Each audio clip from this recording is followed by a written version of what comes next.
Hello, आवाज किसी की नहीं आ रही है? सर आ रही है आवाज। आ रही है सर। म्यूजिक कहाँ से आ रही है? हमारे मोबाइल से नहीं आ रही है।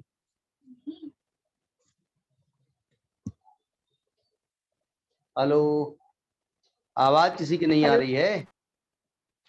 अर्णव साहब, यस सर। महिलाओं को मैसेज में है क्या?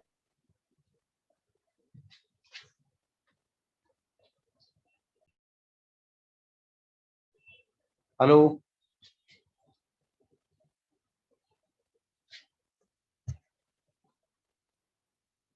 आवाज नहीं आ रही।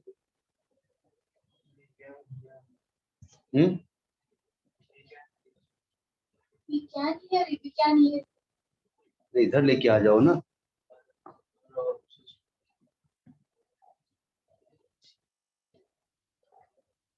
अदर्स स्पीकिंग, लेकिन हम नहीं सुनी। अर्णव साहब, good evening. Good evening sir, आपका आवाज आ रही है? उधर से कोई आवाज मुझे सुनाई नहीं पड़ रही है।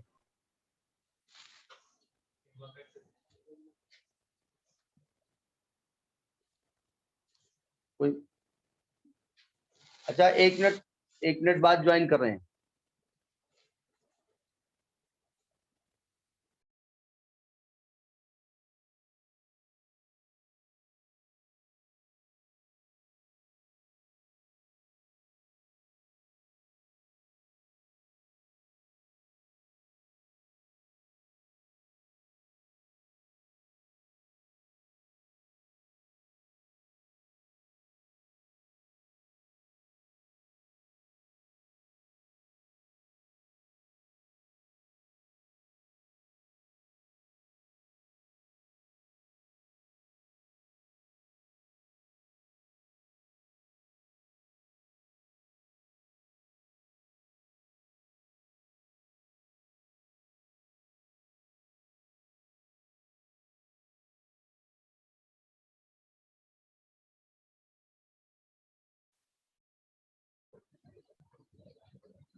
Hello, good evening sir. Good evening sir. उधर से कोई आवाज क्यों नहीं आ रही?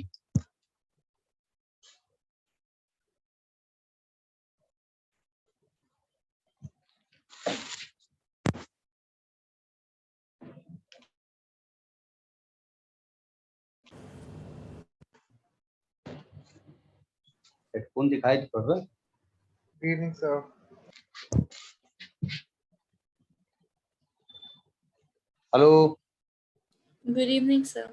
Good evening. बताइए, आवाज क्यों नहीं है? आवाज कम थी हमको लगता है इधर से। कोई म्यूजिक सुनाई पड़ रही थी। अब आवाज आ रही सबको? Yes yes sir. सर। मुझे कोई नहीं, हमको लगता है इसकी आवाज कम थी। तो किसी ने कम कर दी, उसको हम ध्यान नहीं दे रहे। खैर, good evening to all of you again. आज क्लास 1 आवर चलेगी। 8:30 बजे दूसरा क्लास है। तो कहाँ तक बात हो रही थी? करंट इलेक्ट्रिसिटी क्या हो गया था उसमें? एक तो करंट क्या होती है, कुछ पुरानी बातें कर लेते हैं। फिर हमने बताया था कि करंट एक, अच्छा वो स्टूडेंट ज्वाइन है जो परसों वाले क्लास में? Yes sir. समझ में आया था आपको? हाँ जी सर, आया था। पक्का? जी। Very good. नहीं, अच्छा लगता है सुनकर। तो करंट को हमने बताया था कि स्केलर क्वांटिटी होती है। फिर हमने बताया था कि मीन फ्री पाथ, कि जब इलेक्ट्रॉन किसी एटम में या किसी सब्सटेंस में रैंडम मोशन करते हैं तो वो लगातार पॉजिटिव आयन से टकराते हैं। अब बताइए, इलेक्ट्रॉन और पॉजिटिव आयन में किसका मास ज्यादा होता है? पॉजिटिव आयन का ज्यादा होता है। नहीं, प्रोटॉन ना बोलिए, प्रोटॉन लिव्स इन न्यूक्लियस, वो बेचारा न्यूक्लियस में रहता है। पॉजिटिव आयन का होता है। और आपको उसमें इलास्टिक कोलिजन बताया गया था कि जब एक, जैसे ये पॉजिटिव आयन है, हैवी होता है, जब एक इलेक्ट्रॉन इसको टकराएगा, क्या इलेक्ट्रॉन इसका कुछ बिगाड़ सकता है? No sir. हल्का सा है तो क्या करेगा? टकरा के खुद ही वापस आ जाएगा। बार बार वो अपने रास्ते को जो है अलग अलग रास्ते में जाता है। तो average distance between two collision को हम कहते थे मीन फ्री पाथ। और दो कोलिजन के बीच का जो टाइम इंटरवल होता था उसको रिलैक्सेशन टाइम। फिर हमने बताया था drift velocity, current density, resistance. Resistance को बताया था कि भाई आप रेजिस्टेंस होता क्या है, व्हाट इज रेजिस्टेंस, होता क्या, फॉर्मूला ना बताइए, वो तो निकालने का तरीका है। रेजिस्टेंस क्या होता है? तो किसी कंडक्टर के इलेक्ट्रॉन के करंट फ्लो के को फ्लो होने में जो ऑब्स्टिकल क्रिएट होता है, जो दिक्कत क्रिएट होती है, उसको हम रेजिस्टेंस कहते हैं। क्या रीजन क्या होता है? Because of the collision of electron with the positive ion, electron का पॉजिटिव आयन से टक्कर, ये रेजिस्टेंस कहलाता है। ये फिजिकल डेफिनेशन। मैथमेटिकल डेफिनेशन क्या होती है? If we apply the potential difference between ends of a conductor, अगर एक पोटेंशियल डिफरेंस अप्लाई कर देते हैं और इसमें करंट फ्लो होने लगती है, तो पोटेंशियल और करंट के रेशियो को हम रेजिस्टेंस कहते हैं। ठीक है, ये बातें हो गई थी। इसके बाद हम ओम्स लॉ की बात कर रहे थे। देखो, जो लोग पढ़ के बैठे हैं उनको तो समझ में आएगा, और जो लोग रॉ हैंडेड बैठे हैं उनको हम नहीं जानते। ठीक है, ओम्स लॉ हमने बताया था। ओम्स लॉ क्या कहता है? ओम्स लॉ कहता है कि अगर किसी कंडक्टर की फिजिकल स्टेट चेंज न की जाए, फिजिकल कंडीशन चेंज, स्टेट न कहिए, फिजिकल कंडीशन चेंज न की जाए, फिजिकल कंडीशन बोले तो the temperature, then potential applied between the ends of the conducting wire is proportionate to the current, यानी V is equal to एक कांस्टेंट आता है R, जिसको रेजिस्टेंस कहते हैं, यानी V upon I is equal to R which is constant at constant temperature। तो हमने बताया था कि भाई आप अगर लेबोरेटरी में ओम्स लॉ को डिराइव करना चाहते हैं, प्रूफ करना चाहते हैं, तो what you have to do, तुम्हें क्या करना होगा? आपको B और I के बीच में ग्राफ खींचना होगा। If you get the straight line, ठीक है, ये V है और ये I है, हमने माना है।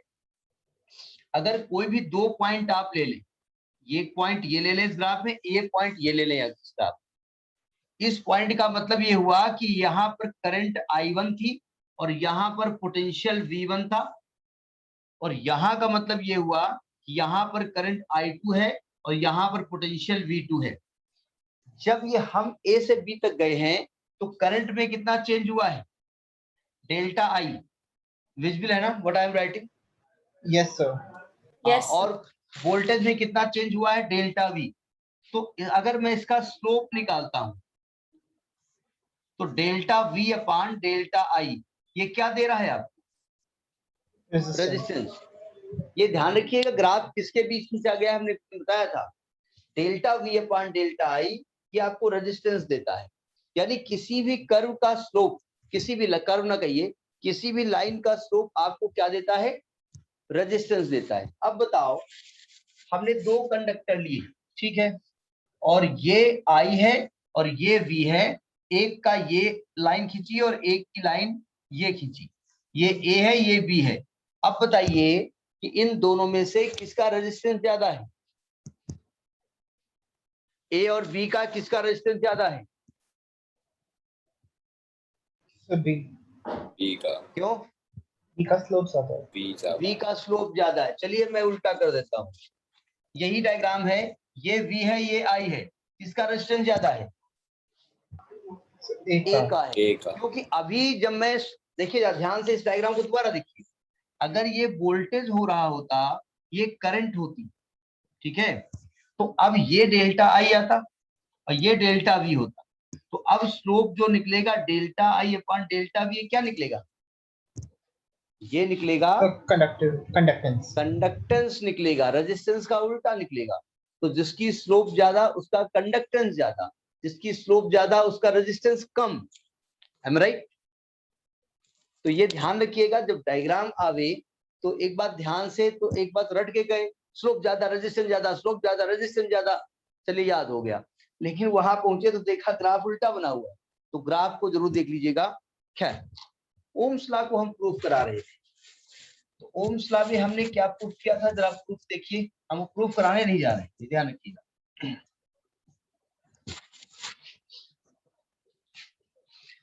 प्रूफ में जो वैल्यू निकली थी वो थी V upon I is equal to ml upon n e square a tau, यही थी ना? जरा देख लीजिए, ml upon n e square a tau, यही थी। Yes, sir. इसमें Yes, कौन sir. सी चीज है जो कंडक्टर और इलेक्ट्रॉन की प्रॉपर्टी है? m कंडक्टर की प्रॉपर्टी, सॉरी इलेक्ट्रॉन की प्रॉपर्टी है, l कंडक्टर की लेंथ है, n e a सब कुछ है, बचा टाउ। टाउ हमने बताया था कि tau depends upon the temperature, याद है ना? कल बताया था हमने। Yes, तो sir. As t is constant, t बोले तो temperature is constant, so tau will also be constant, tau भी कांस्टेंट होगा, तो v upon i is constant. और ये कांस्टेंट किसके इक्वल है? r के इक्वल है। तो हम ये कह सकते हैं कि ये क्या लिखा हुआ है? r। यानी हम अगर r का फार्मूला देखें तो r का फार्मूला क्या मिलेगा? ml upon n e square a tau, ये r का फार्मूला है, ठीक है। हाँ, एक चीज आप यहां से देख सकते हैं, इसमें कंडक्टर की कौन सी प्रॉपर्टी है? इसमें कौन सी प्रॉपर्टी? एक तो कंडक्टर, एक इलेक्ट्रॉन। कंडक्टर So बोले length तो ये and तार, area conductor के पास. हाँ, लेंथ और एरिया कंडक्टर की प्रॉपर्टी है, और जो m है, n है, e स्क्वायर, ये टाउ, ये इलेक्ट्रॉन की प्रॉपर्टी, ठीक है। तो क्या हम r proportionate l by a इसके बेस पर कह सकते हैं? अभी हम आगे और बात करेंगे, हम कह सकते हैं r proportionate l by a, Yes, sir. यानी कि किसी भी अच्छा। कंडक्टर का रेजिस्टेंस लेंथ के प्रोपोर्शनेट होता है, यानी लेंथ के जितनी लंबाई बढ़ाते जाओगे उतना ही रेजिस्टेंस उसका बढ़ता जाएगा, और जितनी एरिया बढ़ाते जाओगे उतना ही रेजिस्टेंस उसका कम होता जाएगा। पतले तार का रेजिस्टेंस क्या होता है? एरिया कम होता है तो रेजिस्टेंस ज्यादा होता है, मोटे तार का रेजिस्टेंस कम होता है, ठीक है। उल्टा बोल गए? हाँ, सही बोल गए। अब जरा देखिए आगे बात, ये तो पिछले क्लास का हमने रिकैप बताया, पढ़ के सब लोग बैठे हैं? पावनी Yes, नोट्स sir. बना लिए थे? नोट्स बहुत धीरे बोल रहे हो, नोट्स बना लिए थे? जी सर। पक्का? चलिए अब बात करते हैं कि फैक्टर्स अफेक्टिंग रेजिस्टेंस। रेजिस्टेंस को कौन कौन से फैक्टर अफेक्ट करते हैं? देखिए, कुछ चीजें हम जानते हैं, डायरेक्ट बता रहे हैं। पहली चीज अफेक्ट करती है लेंथ। लेंथ हमने कैसे मालूम किया? हमें मालूम था, देखिए हम 1 मीटर तार लेके, एक L लंबाई का तार लेते हैं, उसका रेजिस्टेंस मान लिया R होता है, और जब लंबाई को डबल कर देते हैं, 2L कर देते हैं, तो हम देखते हैं रेजिस्टेंस भी डबल हो जाता है, ठीक है। तो इसका मतलब हम अपने एक्सपेरिमेंट के बेस पे हम जान जाते हैं कि लेंथ बढ़ाने से रेजिस्टेंस बढ़ जाता है। तो लेंथ पे कैसे डिपेंड करता है? Resistance is proportional to length, as we increase the length resistance will increase. जैसे मान लो बैटरी है आपकी, बैटरी से आपको करंट चाहिए तो आपने कोई तार लगाया, अब ये बैटरी यहाँ है, बल्ब आपका यहाँ लगा हुआ है, इस प्रकार से करंट फ्लो हो रही है। अब मान लिया आप तार को लंबा करके बहुत दूर ले जाइए, तो बैटरी से इलेक्ट्रॉन निकलेगा, उस बल्ब तक जाएगा और घूम के लौट के आएगा। तो चूंकि बहुत सारा लेंथ कवर करेगा, इसलिए उसका रेजिस्टेंस बढ़ जाएगा, और वहां तक पहुंचते पहुंचते वो एनर्जी उसकी लॉस हो जाएगी। वो बल्ब में जो ग्लो होना चाहिए वो ग्लो नहीं आएगा। तो रेजिस्टेंस लेंथ पे कैसे डिपेंड करता है? It is proportionate to length. दूसरा एरिया पर डिपेंड करता है। क्या area? Area of cross section. हमने देखा एक लंबाई L ही ले ली हमने, एक बार पतला तार लिया, एक बार मोटा तार लिया। मोटे तार का रेजिस्टेंस कम होता है, पतले तार का ज्यादा होता है, R प्रोपोर्शनेट 1/A। आपने देखा होगा आपके घर में जो इलेक्ट्रिक कनेक्शन होगा, तो जो पोल से आपके यहाँ वायर आया होगा, इसको केबल वायर कहते हैं, वो ज्यादा मोटा होता है। अगर किसी के यहाँ AC लगा है तो और मोटा लगता है। क्यों भाई? As we increase the area of cross section of the wire, the resistance will decrease, उसका रेजिस्टेंस डिक्रीज हो जाता है।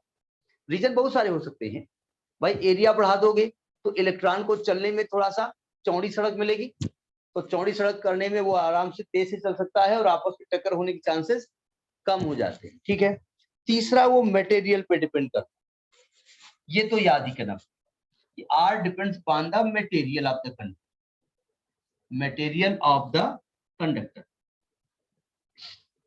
हमने बहुत सारे मटेरियल देखे जिनका रेजिस्टेंस बहुत ज्यादा हो, जैसे एक तो आपका कॉपर होता है और एक नाइक्रोम होता है।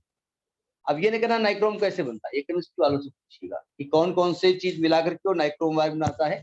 ठीक है, तो हमने देखा रेजिस्टेंस ऑफ नाइक्रोम वायर अगर निकालें और हमने ये लंबाई का एक वायर लिया, ये वायर लिया, एक कॉपर का लिया और बिल्कुल डिटो उसी लंबाई का उसी क्रॉस सेक्शन का नाइक्रोम का लिया, तो दोनों का रेजिस्टेंस निकाला, तो हमने देखा कि जो नाइक्रोम का रेजिस्टेंस है वो 60 टाइम्स ऑफ कॉपर है, कॉपर के रेजिस्टेंस का 60 टाइम्स। क्यों भाई, वायर एक जैसा था, लेंथ एक जैसी थी, एरिया क्रॉस सेक्शन एक जैसा था, चेंज क्या हो गया, उसका मटेरियल चेंज हो गया। ठीक है, तो नहीं रेजिस्टेंस किन किन बातों पर डिपेंड करता है, एक रेजिस्टेंस लेंथ पे डिपेंड करता है, एरिया पे डिपेंड करता है और मटेरियल पे करता है। कभी कभी एक शॉर्ट नोट में पूछा जाता है, नोट करते रहिए।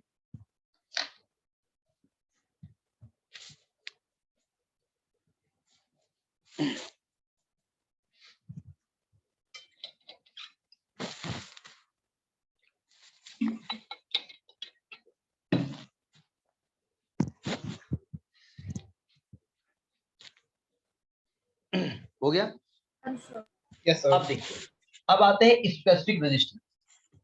अब रेजिस्टेंस और स्पेसिफिक रेजिस्टेंस में क्या अंतर है, बड़ा माइन्यूट सा अंतर है, जरा समझिएगा। स्पेसिफिक रेजिस्टेंस, स्पेसिफिक रेजिस्टेंस या इसको रेजिस्टिविटी कहते हैं, रेजिस्टिविटी कहते हैं। जरा देखिए, अभी हमने बताया कि resistance of any conductor is proportional to the length and inversely proportional to the area of cross section. ठीक है, जब हम R इज इक्वल टू करेंगे तो एक कांस्टेंट आएगा rho into L by A, rho into L by A. यहां पर रो क्या है, रो है स्पेसिफिक रेजिस्टेंस, इसी को कहते हैं स्पेसिफिक रेजिस्टेंस, रेजिस्टेंस या resistivity, resistivity of the material of the wire, material of the wire. कैसे मुझे मालूम, बुक में लिखा हुआ है नहीं, सुनो ध्यान से। अब इसकी डेफिनेशन हम देते हैं, जरा सावधान। ठीक है, ये तो मुझे मालूम हो गया रेजिस्टिविटी क्या होती है। देखिए फिर हम बता रहे हैं, जो लोग पढ़ के बैठेंगे उनको तो समझ में भी आएगा, इंटरेस्ट भी आएगा और बढ़िया से दिखेगा। और जो लोग रॉ हैंडेड बस खा पी करके बैठ गए, ठीक है, और हाँ ठीक है, हाँ मम्मी आ गई तो एक्टिव हो गए, मम्मी चले गई तो समझ में नहीं आएगा, इसलिए पढ़ के बैठिएगा। देखिए, अगर मैं एल को 1 मान लू, 1 बोले तो 1 मीटर मान लू, 1 यूनिट मान लू, और ए को 1 यूनिट मान लू, तो रो इज इक्वल टू आर हो जाएगा। तो अगर मैं कहूं स्पेसिफिक रेजिस्टेंस होता क्या है, तो आप कहेंगे एक्चुअली किसी भी मटेरियल, जरा मटेरियल पे अंडरलाइन, किसी भी मटेरियल के का 1 मीटर लंबा और 1 मीटर स्क्वायर क्रॉस सेक्शन का एक वायर हम ले लेते हैं, उसका जो रेजिस्टेंस होता है उसका नाम दे दिया हमने स्पेसिफिक रेजिस्टेंस। बात सुनाई, इसे नोट करिए, फिर डेफिनेशन लिखवाते हैं। नोटेड। बहुत जल्दी नोट कर लेते हैं। अर्णव साहब, आज से 11th क्लास स्टार्ट होने वाला है, नहीं आपको जानबूझ के मैं बता रहा हूँ, from today 11th will start from 100+, ठीक है, नहीं विद मी। Okay sir. तो इसकी डेफिनेशन आप क्या लिखेंगे कि the specific resistance of the material of the wire, लिख लीजिए जरा 10 डेफिनेशन लिखिए। 10 the specific resistance of the material, material पे बहुत जोर दीजिएगा, the specific resistance of the material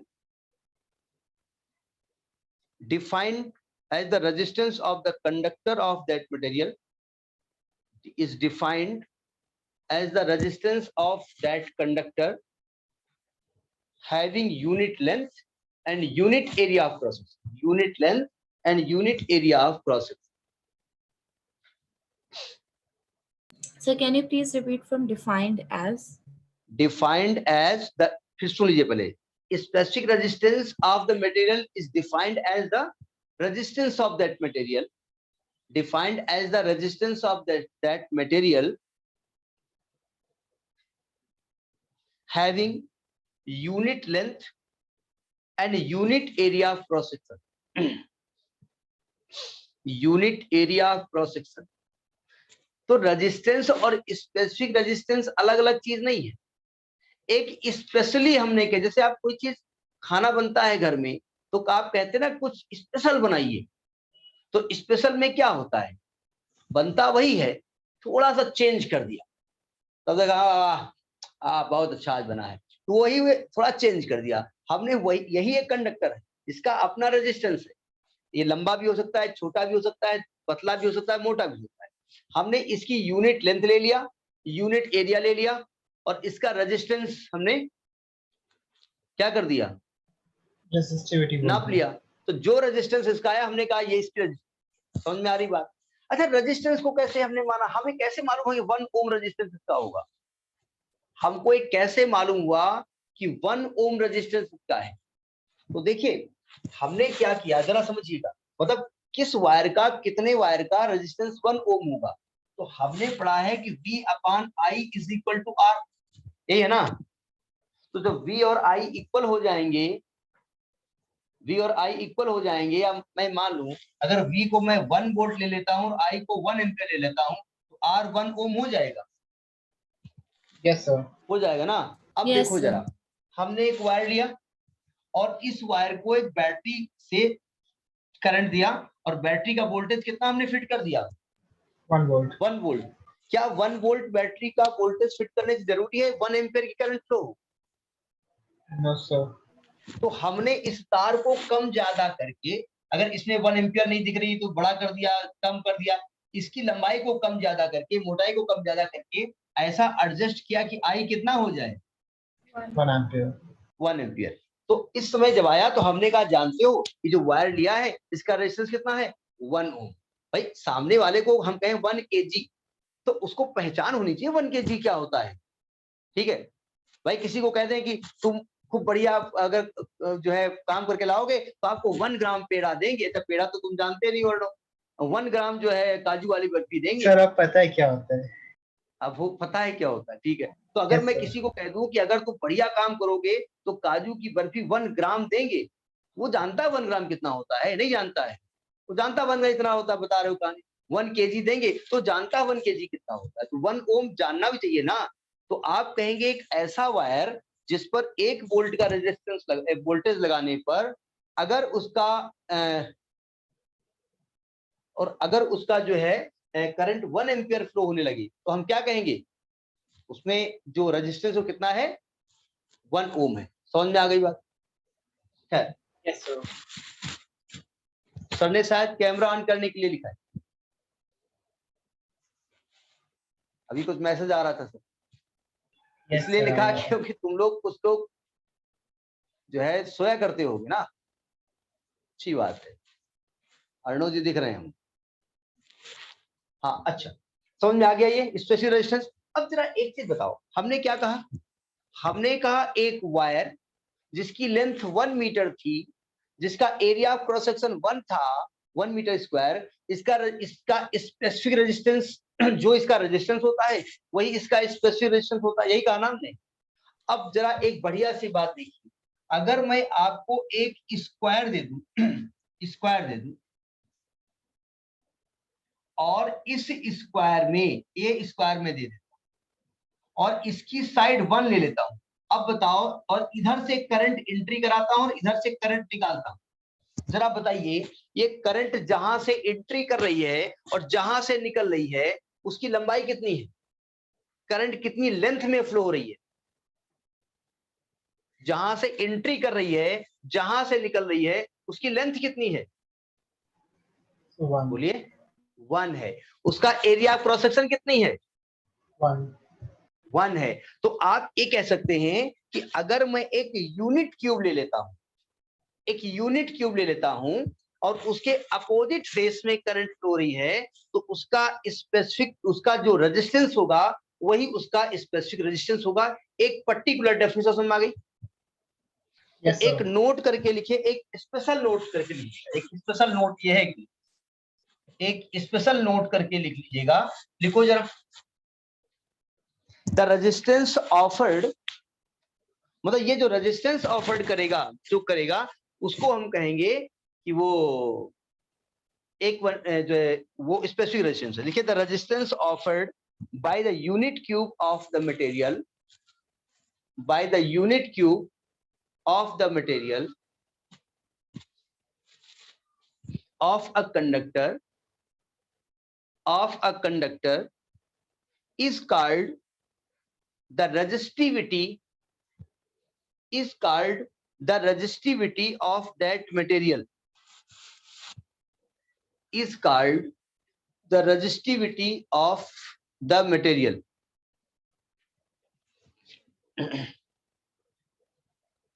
resistivity of the material, definition इतनी ही लिखी हुई है। क्या ये सही है डेफिनेशन? जरा समझिएगा। डायग्राम बना लिया है ना? अब जरा इस Yes, डायग्राम sir. को हम गंदा कर, ये बताइए यहां से आपने किया क्या होगा? बहुत ध्यान से समझिएगा। इस डायग्राम को दोबारा हम बना, ये क्यूब है, पावनी बात समझ में आ रही है? Yes. आपका कैमरा नहीं आना है इसलिए हमने बोला, मालूम हो जाता ना सामने सर ने कहा था कैमरा नहीं। The next class. ये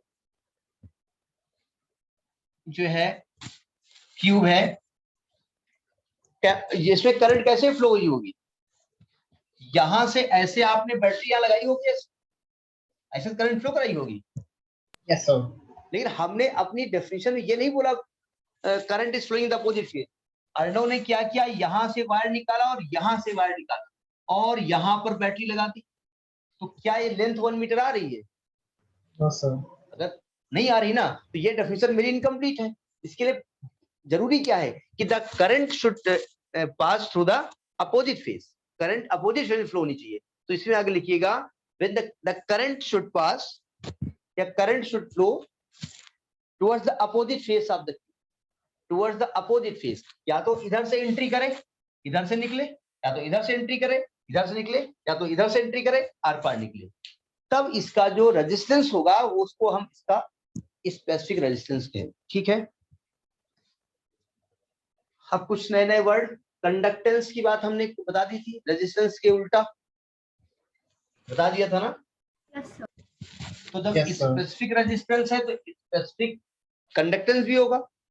तो आगे आता है रेजिस्टिविटी का उल्टा कंडक्टिविटी। अच्छा, जो आपने rho R proportionate L by A लिखा है, R is equal to rho L by A लिखा है, rho is equal to R A by L लिखा है, इसका यूनिट क्या है?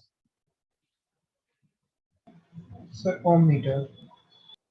हाँ, आर का ओम हो जाएगा, ए का मीटर स्क्वायर हो जाएगा, अपान मीटर हो जाएगा, मीटर मीटर कर जाएगा, इसका यूनिट आएगा ओम मीटर। जहां भी कोई भी फार्मूला मिले कृपया उसका डायमेंशन जरूर निकालिएगा। अब लिखिए कंडक्टिविटी, कंडक्टेंस नहीं, conductivity, conductivity the reciprocal of resistivity, the reciprocal of resistivity, resistivity is called conductivity, conductivity, resistivity के रेसिप्रोकल को कंडक्टिविटी कहते हैं और इसको डिनोट करते हैं sigma, sigma is equal to 1 by rho. बस ये हो गया। इसकी यूनिट क्या होगी? देखिए ओम इनवर्स मीटर इनवर्स कह सकते हैं, ओम इनवर्स को कुछ और भी कहा जाता है, Siemens meter inverse. Siemens, siemens meter inverse कह सकते हैं, या इसको मो कहते हैं, मो। तो 3 यूनिट हो सकती है, ohm inverse, meter inverse, siemens meter inverse, mho meter inverse, ये यूनिट होती है। सर केमिस्ट्री कभी-कभी- में कंडक्टिविटी को हमने K से डिनोट किया था। देखिए डिनोट में तो आपका अर्णव नाम है, मेरा भी अर्णव, Sir. ये कोई पर्टिकुलर कोई ये तो आपने वो भी पढ़ा होगा ना, Surface चार्ज charge पर density. Area, Sir. ठीक है। अब मेरे कुत्ते का नाम बादशाह है, बादशाह तो अकबर थे, तो ये देखिए कुछ तो पर्टिकुलर नाम है। ग्रेविटेशनल कांस्टेंट उन्होंने कहा कैपिटल जी, और पेटेंट करा लिया, तो कुछ पर्टिकुलर नाम है, लेकिन कुछ नाम ऐसे हैं जब जहां जैसा जरूरत पड़ी वहां नाम चाहिए तो हमने कर दिया, ठीक है। Okay. समझ में आ गई बात। अब एक हेडिंग नहीं डलवा रहे हैं, अच्छा डलवा दें, लिखिए Ohm's law in vector form, बहुत आता है Ohm's law in vector form, ये बहुत पूछा जाता है और बहुत स्टूडेंट कंफ्यूज होते हैं। Ohm's law in vector form, देखो भाई क्या होता है, हमें नहीं मालूम क्या होता है। जरा पहले ओम्स लॉ की बात, बाय ओम्स लॉ,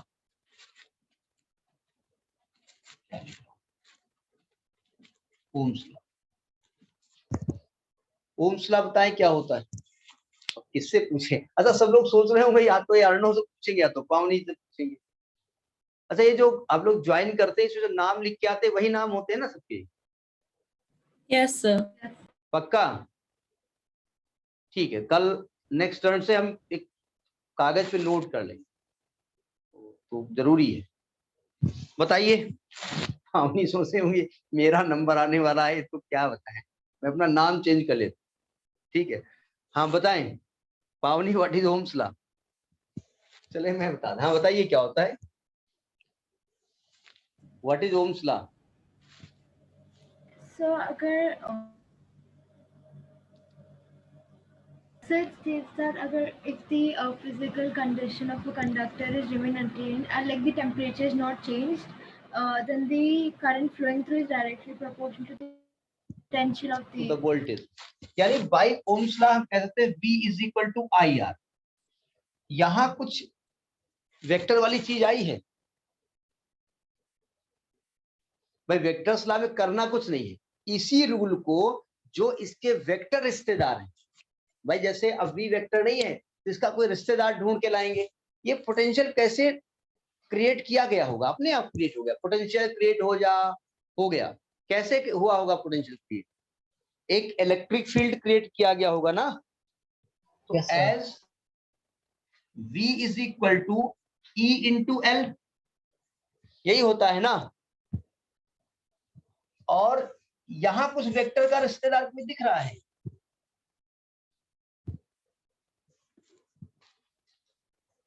यहां कोई दिख रहा है, and R is equal to फिलहाल रो एल बाई ए लिखते, रो एल बाई ए,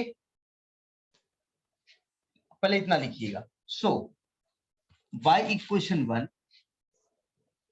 हम डायरेक्ट जानबूझ के नहीं लिख रहे, V को क्या लिखा E इंटू एल, I को कुछ नहीं लिखा हमने, और R को लिखा rho L by A, L L cut गया, E is equal to I by A into rho. इधर इधर क्या वेक्टर है, वेक्टर बोले तो जिसका डायरेक्शन हो, इधर क्या वेक्टर है, Electric field. इधर कोई वेक्टर है, Sir, area. ये इसको नहीं, बनाना वो तो है, ये क्या लिखा है, So, current per unit area. Current density है ना, Yes, sir. यानी कि E is equal to J होता है ना, J इंटू रो, ये दोनों Yes, sir. वेक्टर क्वांटिटी है कि नहीं है, this is Ohm's law in vector form. हमने क्या लॉ को चेंज कर दिया, लॉ तो वही लिखा हुआ है V equal to I R, केवल हमने उसके वेक्टर रिलेटिव को बुला लिया, तो समझ में आ गया, नोट करिए।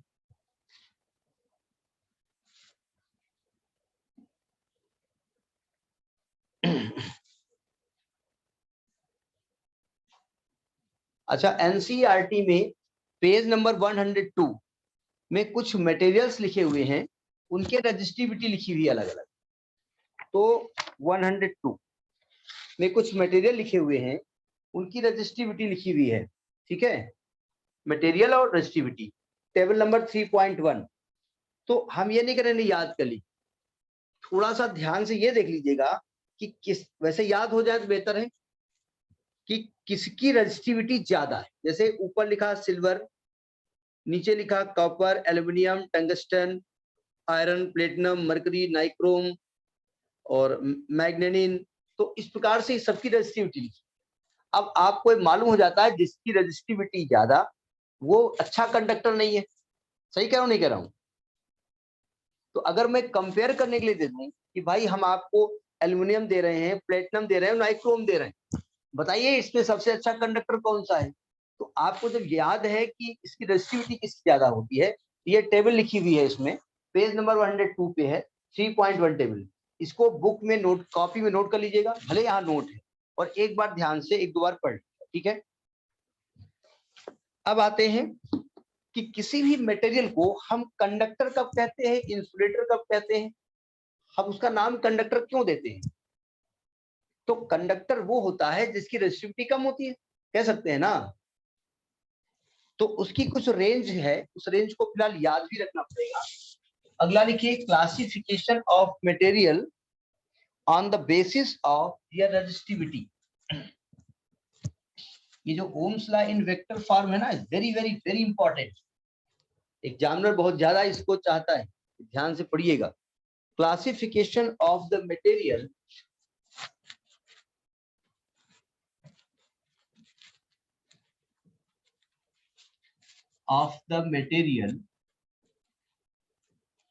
on the basis of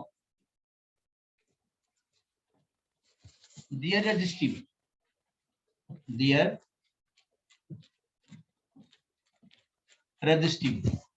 resistivity के बेस पे हम मटेरियल को तीन भागों में बांटते हैं। नंबर 1 हम बांटते हैं कंडक्टर। डेफिनेशन नहीं लिखवा रहा हूं क्योंकि ये हम बहुत बचपन से पढ़ते आ रहे हैं। कंडक्टर क्या होता है, what is conductor? Which can conduct electricity easily, जो इजिली इलेक्ट्रिसिटी को कंडक्ट कर सकता है उसको कंडक्टर कहते हैं। तो इसकी जो रजिस्टिविटी होती है, रो, जो इसकी रजिस्टिविटी होती है वो 10⁻⁻8 ओम मीटर से लेकर के 10⁻⁻6 ओम मीटर होती है। ये रेंज याद रखिएगा। जिन कंडक्टर की रजिस्टिविटी 10⁻⁻8 ओम मीटर से लेकर के 10⁻⁻6 ओम मीटर तक होती है वे कंडक्टर होते हैं। -8 का मतलब 1 अपान करो ना, 1/10⁸ बहुत बड़ी वैल्यू है, बहुत छोटी वैल्यू है, बहुत बड़ी वैल्यू है डिनोमिनेटर में। तो ओवरऑल वैल्यू क्या हो गई, बहुत छोटी होती है। तो इसकी रजिस्टिविटी बहुत छोटी होती है। दूसरा होता है इंसुलेटर। इंसुलेटर, क्या इंसुलेटर में इलेक्ट्रॉन नहीं होते? क्या इंसुलेटर में इलेक्ट्रॉन नहीं होते? फ्री नहीं होते, फ्री नहीं होते। देखो दो प्रकार के इलेक्ट्रॉन, अपने न्यूक्लियस के साथ जो जुड़ा रहे और अपने ऑर्बिट में घूमता रहे, वो फ्री नहीं है। उससे हम कहेंगे आओ चलो चलें घूम आते चल के, बोले अपना काम को नहीं जाएंगे, पापा है पापा के साथ है, न्यूक्लियस के साथ। तो वो बाउंड इलेक्ट्रॉन, कैसे इलेक्ट्रॉन है, बाउंड इलेक्ट्रॉन। तो एक तो फ्री नहीं होते, और जो थोड़े बहुत फ्री होते भी हैं, अगर वो अगर आप उसमें इलेक्ट्रिसिटी कंडक्ट करते हैं तो वो इतना कोलिजन कर देते हैं कि वो इलेक्ट्रिसिटी कंडक्ट नहीं करा पाते। तो इनकी जो रजिस्टिविटी होती है वो ग्रेटर देन 10⁻⁴ ओम मीटर, यानी 10⁻⁴ ओम मीटर से बड़ी जिसकी रजिस्टिविटी हो, बहुत बड़ी वैल्यू है। 10⁻⁴ में 10,000, हमारी बॉडी का जो रेजिस्टेंस है 10,000 ओम होता है, मालूम नहीं मालूम? ह्यूमन बॉडी का जो रेजिस्टेंस होता है वो 10,000 ओम होता है। उससे हमारे चार्जेस को हमारी बॉडी होल्ड करके रखी हुई है। तो ये इंसुलेटर होता है। तीसरे प्रकार के मटेरियल होते हैं सेमीकंडक्टर, जिनके बारे में आपको लास्ट यूनिट पढ़ाई जाएगी, बहुत लास्ट में। अभी फिलहाल जान लोगे। सेमीकंडक्टर, यही हीरो हैं, इन्हीं की वजह से हम आपको पढ़ा पा रहे हैं और आप इतनी दूर से हमारे आमने सामने बैठ के पढ़, ठीक है। सेमीकंडक्टर ये हमारे बड़े आज्ञाकारी हो, अच्छा बहुत आज्ञाकारी हो। देखिए किसी अच्छा बताइए, कंडक्टर अच्छे सेमीकंडक्टर, अगर कंडक्टर में हम करंट ऐसे फ्लो कराएंगे तो जितने इलेक्ट्रॉन यहां होंगे सब एक ही डायरेक्शन चलेंगे? नहीं चलेंगे, चलेंगे ना। अगर हम चाहें भैया इलेक्ट्रॉन से कहते हैं देखो करंट तो फ्लो कराएं, तुम चलना नहीं, या हम कहेंगे करंट इधर जाओ तुम इधर भाग जाना, हम कहेंगे 10 इलेक्ट्रॉन जाओ, जो हम कहेंगे वो मानता है, वो सेमीकंडक्टर होता है। जनरली ये इंसुलेटर होता है, लेकिन थोड़ी सी कुछ चेंजेस कर देने पर ये कंडक्टर तरह काम करता है। इसका जो रो होता है वो 10⁻⁻⁶, यानी जहां ये खत्म होता है ओम मीटर से लेकर के 10⁴ ओम मीटर के बीच होता है, यानी इसके बीच में लाई करता है, यानी एक तरीके से यहाँ ये होता है कंडक्टर और इंसुलेटर के बीच में होता है सेमीकंडक्टर। और जो नॉन सेमीकंडक्टर हैं वो सिलिकॉन एंड जर्मेनियम, ये मेन सेमीकंडक्टर हैं जिनका हम फिलहाल यूज नहीं करते हैं और कंडक्टर्स आ चुके हैं।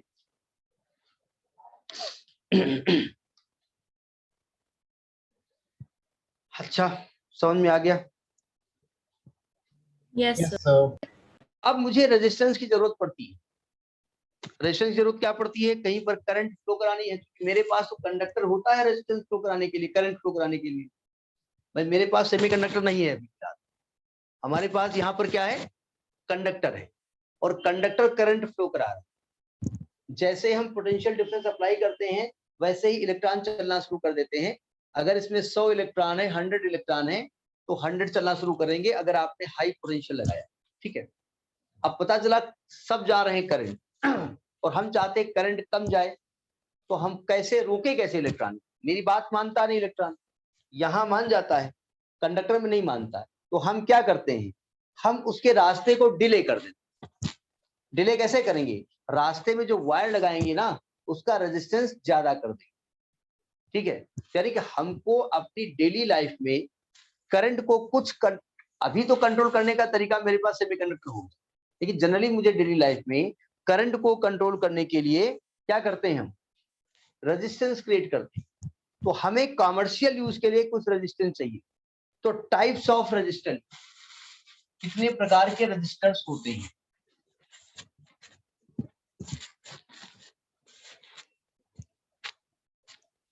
बहुत ध्यान से पढ़िएगा, टेक्निकल चीजें हैं। आपकी पूरी फिजिक्स में केवल लाइट को छोड़कर जितना भी मिलेगा सब में इलेक्ट्रॉन, प्रोटॉन और यही करंट और मैग्नेट, जो कि दिखेगा नहीं, महसूस होगा केवल। टाइप्स ऑफ रजिस्टर में नंबर 1 है वायर बाउंड वेरिएबल रजिस्टर। पहला है वायर बाउंड वेरिएबल, कहो या ना कहो, वेरिएबल रजिस्टर। कहीं कहीं बाउंड लिखा हुआ है, पी लिखा, पी नहीं होता, वाइंडिंग होती है ना, वहीं से बना है वर्ड। सर इंसुलेटर का कितना था, मैंने मिस कर दिया वाला। ग्रेटर देन 10⁴ ओम मीटर। ओके ओम मीटर ये वेरी करता है, कहीं कहीं कुछ बुक्स में कम ज्यादा लिखा हो, भाई कुछ लो इंसुलेटर हो सकते हैं, कुछ हाई इंसुलेटर हो सकते हैं ना, तो कहीं कहीं वैल्यू थोड़ी बहुत वेरी करे तो उससे कंफ्यूज मत होइए। अब जरा समझिएगा, हम कॉमर्शियली जो यूज करते हैं रजिस्टर का, वो 2 प्रकार के रजिस्टर यूज करते हैं। एक वायर बाउंड होता क्या है, देखिए हमारे पास एक मजबूरी है कि रजिस्टर का मतलब जो करंट फ्लो में दिक्कत क्रिएट करे, यही तो होता है ना। लेकिन एक मजबूरी है, जब बहुत देर तक हम कोई प्रैक्टिकल करते हैं, एक्सपेरिमेंट करते हैं या उस वायर का यूज करते हैं, तो उसका टेम्परेचर राइज कर जाता है, और टेम्परेचर राइज करने से ओम्स के लॉ के हिसाब से उसका रेजिस्टेंस चेंज हो जाएगा, नहीं हो जाएगा? Yes, sir. तो हमको कुछ ऐसे जो है वो सब्सटेंस चाहिए जिनका रेजिस्टेंस चेंज ना हो। तो उसमें कुछ नाम आते हैं, एक मैग्नेनिन आता है, मैं भी लिखवा रहा हूं, नेनिन आता है, और दूसरा कॉन्स्टेंटन है, कॉन्स्टेंटन है, और तीसरा नाइक्रोम। ये एलॉय हैं, कई उससे मिलकर बना है। मैग्नेनिन मैं बता देता हूं, जब केमिस्ट्री का कॉन्सेप्ट है ये, तो मैं उसको आपको याद, जैसे मैग्नेनिन जो नाइक्रोम है वो निकिल, आयरन और क्रोमियम का मिलकर बना होता है, ठीक है, ये नाइक्रोम जो होता है, और इस प्रकार से कुछ बने होते हैं वो, ठीक है। देखो, तो ये हम 3 प्रकार के वायर यूज करते हैं, किस पर्पज के लिए? अपने रेजिस्टेंस के लिए यूज करते हैं। फायदा इनमें खास बात होती है कि काफी देर तक इसमें करंट फ्लो कराने पर इसमें इसका टेम्परेचर चेंज नहीं होता। तो जब टेम्परेचर चेंज नहीं होता मतलब उसका रेजिस्टेंस फिक्स है, ठीक है। अब करते क्या है हम इसमें, एक हम इस प्रकार से एक, जैसे आपने देखा होगा रूम हीटर देखे होंगे, रूम हीटर होता है ना, रूम Yes, sir. हीटर, मैं ब्लोअर नहीं बोल रहा हूँ। तो रूम हीटर में एक रॉड होती है, उस Yes, रॉड sir. के ऊपर एक तार लिपटा होता है। Yes, sir. रॉड किस चीज की होती है? रॉड किस चीज की होती है? अरे वो चीनी मिट्टी की होती है ना वो। तो उसके ऊपर हम क्या करते हैं, इस वायर को ऐसे लपेट, इस प्रकार से इस वायर को हम ऐसे लपेटते। आपने रियोस्टेट देखा होगा लैब में, लैब Yes, गए sir. नहीं होगी, Yes, sir. कहाँ देखा तुमने? 10th. हाँ, 9th से 10th में। 10th में देखा था।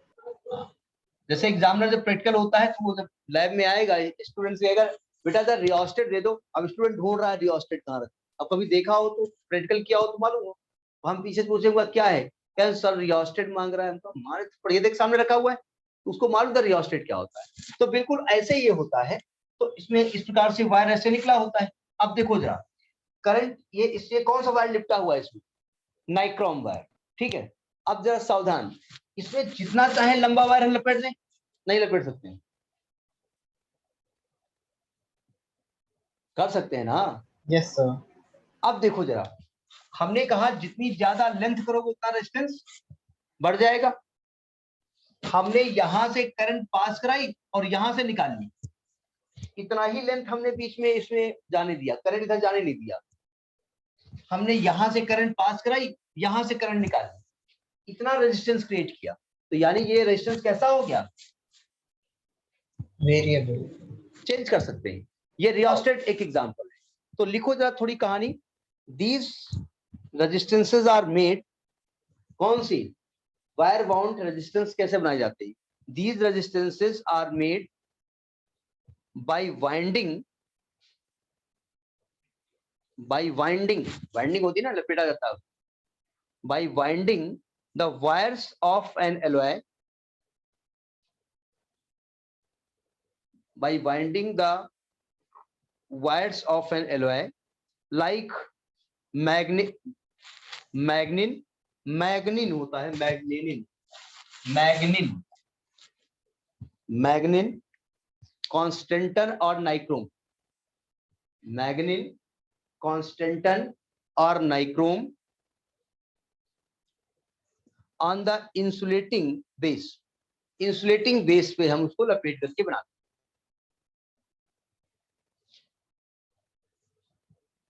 ठीक है। अब बताइए, जरा समझिएगा, आपके टीवी के अंदर रेजिस्टेंस चाहिए, इतना मोटा सा वो होता है, वो देखा होगा ना, बहुत बड़ा सा रियोस्टेट होता है, उतना बड़ा घुसेड़ कुछ टीवी में रखोगे? No, भाई sir. आजकल तो एलईडी और आईईडी क्या क्या बनती है, पतली सी, उसके अंदर इतना बड़ा वो वायर लटका होगी। और कहीं रेजिस्टेंस मेजर करना है तो इतना बड़ा रेजिस्टेंस लेकर के जाओ। तो इसकी डिसएडवांटेज ये है कि अगर मुझको रेजिस्टेंस ज्यादा चाहिए तो लंबा वायर चाहिए, मतलब हाई रेजिस्टेंस हम क्रिएट नहीं कर सकते। हाई रेजिस्टेंस क्रिएट करने के लिए हमको तार की लंबाई बढ़ानी पड़ेगी। तो लिखिए डिसएडवांटेज इसके क्या है? डिसएडवांटेज है, a large length of wire of high resistance is required. The large length of wire of high resistance is required. और इससे हाई रेजिस्टेंस फाइंड नहीं किया जा सकता। बहुत ज्यादा हाई रेजिस्टेंस अगर हमको 10,000 ओम का चाहिए तो ये नहीं दे पाएगा। भाई इतना लंबा वायर हम लेंगे तब भी नहीं दे पाए, क्यों? रेजिस्टेंस तो तब देगा ना जब वहां तक इलेक्ट्रॉन पहुंचेंगे, इलेक्ट्रॉन वहीं पर बैठ जाएंगे। तो भैया पहले पानी पिलाओ, आगे नहीं जा पा रहे, कहां तक जाए? तो लिखिएगा the high resistance can not be obtained practically by these registers. The high resistance cannot be obtained practically by these resistors। यानी ये रेजिस्टर्स प्रैक्टिकली हम यूज अपने कमर्शियल पर्पस के लिए नहीं कर पाते। हाँ, एक्सपेरिमेंट लैब है, उसमें हम कर ले, अलग की बात है। तो ये आपका हो गया वायर बाउंड वेरिएबल। ये वर्ड यूज करें चाहे न करें, हमने लिखवा दिया है, वैसे नाम है wire bound register, variable word यहाँ पर नहीं आता। ठीक है, हम क्या चाहते हैं कि रजिस्टर छोटा। अच्छा, तो दूसरे प्रकार के रजिस्टर होते हैं, नंबर 2 कार्बन रजिस्टर। दूसरे हैं कार्बन रजिस्टर। कार्बन रजिस्टर आपने अगर देखा, वो बहुत छोटी सी इसकी जो साइज होती है वो छोटी होती, बहुत छोटे होते, मतलब जैसे नाक की कील होती है ना, जिन्होंने पहना, मेरे नहीं है, अब देख रहे नाक की कील, देख रहे हैं कहाँ है, नहीं है, जो नाक की कील होती है इतनी बड़ी होती, उतना रजिस्टर हो। रजिस्टर कितना है? 10,000 वोल्ट। तो एक तो इनका साइज बहुत छोटा होता है, दे आर वेरी कॉम्पैक्ट, और इससे हम बहुत बिलियन मिलियन तक रेजिस्टेंस हम कर सकते हैं। तो लिखिएगा they can provide very low up to very high resistance. They can provide very low to high resistance. They can provide very low मतलब मिलियन बिलियन तक कर सकते हैं, मतलब माइक्रो से लेकर के बिलियन तक। They can provide very low to high resistance and they are compact in size. Compact बोले तो स्मॉल इन साइज, बहुत स्मॉल। एग्जांपल हमने दे दिया कि उसको आराम से आप हैंडल कर सकते हैं और कहीं भी लगा सकते हैं। अब जरा समझिएगा, इसकी वैल्यू होती है ना। अब जरा देखिए, ये जो रियोस्टेट है, इसमें तो आप ऊपर से लिख सकते हो इसका रेजिस्टेंस कितना है, नहीं लिख सकते। ये जो रियोस्टेट है, इसके ऊपर आप इसकी वैल्यू लिख सकते हैं ना, इसका रेजिस्टेंस कितना है। Yes, sir. अगर मैंने वो जो कार्बन रजिस्टर बताया है जिसकी साइज नाक की कील के बराबर है, उसमें हमने कहा 50,000 लिखो, 50,000 ओम। तो पहले तो 50,000 ही लिख दो, भला लिख पाओगे? चलिए लिख लिया आपने, तो हम पढ़ पाएंगे उसको। तो अब मजबूरी है, हम रेजिस्टेंस तो बना लेंगे, लेकिन वो कितने ओम का ही हमको नहीं मालूम। सर ठीक है, कलर कोडिंग होती है उसका। तो हमने क्या किया, उस पर एक कलर्स लगा दिए। तो हमने कलर कोडिंग कर दिया। कलर देख के हम पहचान जाते हैं। देखा होगा जब लोग लेने जाते हैं नाक की कील, वही क्यों एग्जांपल दे रहा हूँ, वही सामने एग्जांपल आता है। तो इसमें आगे वहां कलर्स लगे होते हैं, बड़ा अच्छा लगता है, लाल पीला हरा, तो उसको देख करके मालूम हो जाता है। तो लिखिए कलर कोडिंग। अगला है colour code for carbon register. Colour code for carbon register जरा समझने की कोशिश करिएगा। अगर बहुत छोटा सा मैं नाक की कील ही ले रहा हूं, उसमें क्या 4-5 ऐसे कलर के गोले बनाए जा सकते हैं, circle? Yes, sir. Yes, sir. उतने बन सकते हैं ना। तो देखिए हम करते क्या है, अब इतना बड़ा यहां बनाने दिखाई नहीं पड़ेगा, ये कार्बन रजिस्टर है इतना बड़ा, ये नाक की कील। आप कहेंगे दादा इतनी बड़ी नाक की कील थोड़ी होती है, नाक की कील है ये, बड़ी वाली नाक की कील। और इसमें एक ये हमने बनाया, एक ये बनाया और एक ही बनाया। कितने घेरे बनाए हमने? 3, और सबसे एंड पे एक और बना दिया। ठीक है, अब इसके कलर के बेस पर हम इसका रेजिस्टेंस कैसे लिखेंगे, देखिए ये याद करने के लिए मैं एक फुल फॉर्म आपको बताता हूं। B Roy of Great Britain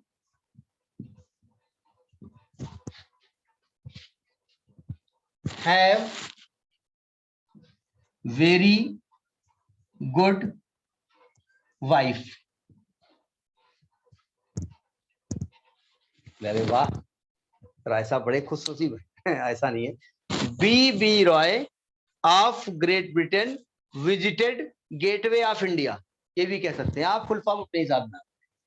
देखो इसमें बी कितने आ रहे हैं? सर 3 तो पहले कलुआ होगा, कौन सा होगा? ब्लैक।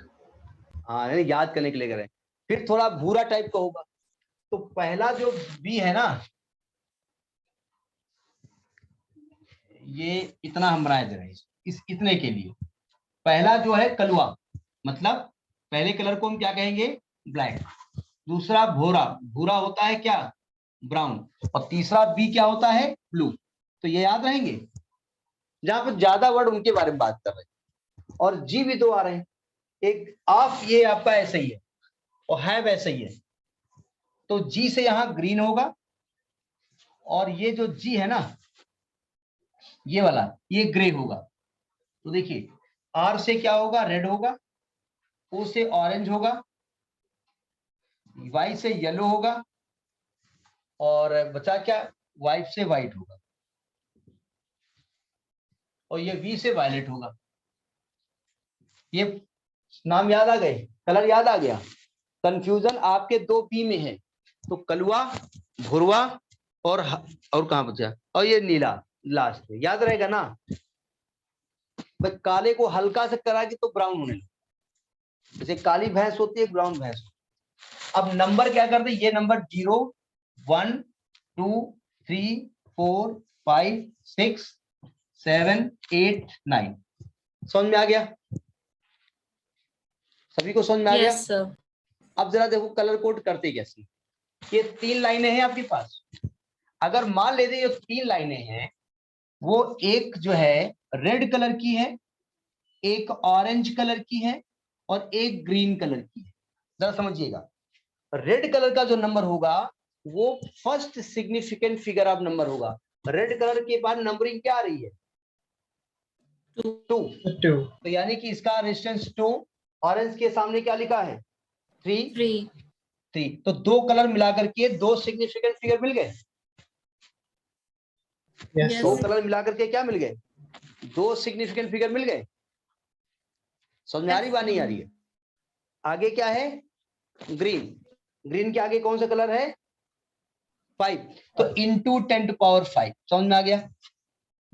पहला कलर पहला सिग्निफिकेंट फिगर, दूसरा कलर दूसरा फिगर, और तीसरा 10 टू पावर में आता है। समझ में आ गया? तो इसका 23 इंटू 10 पावर 5 ओम इसका रेजिस्टेंस होगा।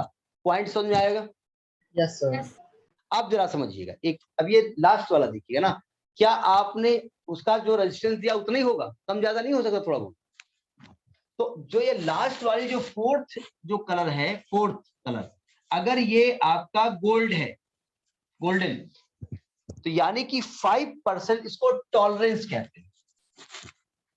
टॉलरेंस, तो 5% टॉलरेंस होगा। मतलब सर ये एक अगर मैंने सर ये थोड़ा बाहर जा रहा है कैमरा के उससे। ठीक। Yes sir. तो अगर यहाँ फोर्थ कलर गोल्ड है तो कितने % टॉलरेंस होगा? टॉलरेंस का मतलब समझ में आई बात?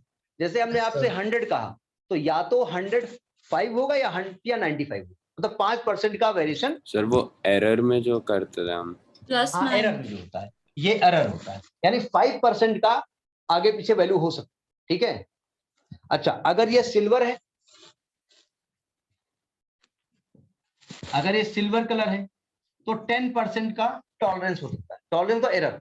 और अगर ये नो कलर है, नो कलर, तो 20% का हो। जैसे हमने कहा ये ग्रीन है और ये मान लिया हमने कहा सिल्वर, तो यानी कि इतना रेजिस्टेंस होगा ±10%। समझ में आ गई बात? तो कलर कोड समझ में आ गया? Yes sir. ये जरूर देना, B Roy of Great Britain have very good wife. B Roy of Great Britain visited Gateway of India. तो गेट वे ऑफ इंडिया में ऑफ इंडिया थोड़ा एक्स्ट्रा है, बस यहाँ जैसे हैव एक्स्ट्रा है, इस प्रकार से नोट कर लें। सर ये तो समझ में थर्ड आई? वाला नो हाँ, कलर है। थर्ड वाला नो नो कलर। कलर, हाँ थोड़ा जल्दी लिख दे। 20% 20% है। ठीक। यानी आपसे हमने कहा भाई इसका रेजिस्टेंस 100 है, तो आप घर ले गए तो 100 मतलब 80 से लेकर 20% कम भी हो सकता है, 20% ज्यादा भी। उसके बीच में उसकी वैल्यू वेरी कर सकती है। जैसे आपने देखा होगा ना कि वो फ्लोर क्लीनर जो आते हैं कीटाणु मारे 99.9%, एक कीटाणु छोड़ देते हैं, उन्हें वो टॉलरेंस है। उन्हें मालूम अगर मैंने 100% कह दिया ये इंडिया है, वकील साहब जाके मुकदमा दायर कर देंगे कि साहब हमने मारा था, एक बच गया, तो इसलिए वो 99.9 कहते हैं। बात समझ में आ गई? Yes, sir. Class sir. आज 1 घंटे चलेगी। सर से बात हुई थी कि भाई होता क्या है कि कुछ स्टूडेंट 1.5 घंटे डाइजेस्ट नहीं कर पाते, उन्हें लगते होंगे, ठीक है। तो 3 days क्लास चलेगी, शायद 3 days 11 चलेगी और आपकी 7:30 से 8:30 पढ़ के बैठिएगा कि लगभग 90% खत्म हो चुका है। नेक्स्ट टर्न जो आपका होगा वो क्या होगा? Numerical of capacitor. तो लगा के बैठे, Yes, sir. लगा लीजिएगा। इस चैप्टर को भी यही रोकेंगे। सर ये अभी numerical लगा के थर्ड चैप्टर है ना ये वाला? थर्ड यूनिट, हाँ थर्ड चैप्टर है। थर्ड चैप्टर है। सेकंड चैप्टर के न्यूमेरिकल चाहिए ना? हाँ सेकंड चैप्टर तो का आप न्यूमेरिकल तो हो जो ट्यूसडे का जब क्लास है उसमें सेकंड चैप्टर, हो सकता है सैटरडे को भी क्लास हो, तो सैटरडे को क्लास होगी तो इसको पढ़ाएंगे, गया। ठीक है। Okay. और Okay, ट्यूसडे sir. की क्लास आपकी न्यूमेरिकल की होगी, लगा के बैठिए ईमानदारी से, नकल मार्क नहीं, ठीक है। Good night. Thank you. Thanks, Thank you, sir. sir. Good night. Thank you, sir.